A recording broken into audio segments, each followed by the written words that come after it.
Əhsatın Qubadovun keyfini çəkişindəyik. Backstage edirik. Bizim backstage'imiz çox məşəqqətli və prosesli gedir. Backstage-də olan heç bir çətinlik bizim front stage-ə yansın. Amma ləhcə ilə danış da, Gürcüstanla. Ölüm deməli arxada 10 işlərdən heç bir havalanmayacaq qalar.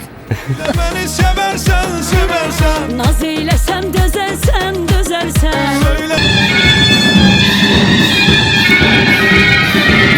Çön. Dostlar, biz bugünlər çəkilişdəyik. Əhsatın Qubadovun keyfini çəkişindəyik.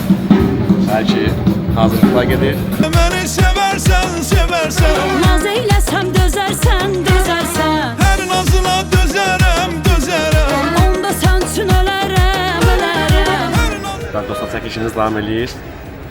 Su fasiləsi eləmişik. O çempionlik şeydə var, dünya çempionatında su fasiləsi. Hə, hydration break. Aysa onunla. Hydration break.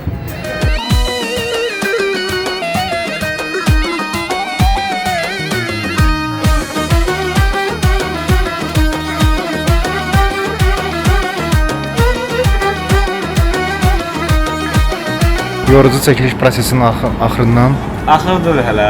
İkinci hissə keçirik. Hər şey yaxşıdır. İnşallah qəşəng bir klip alınacaq.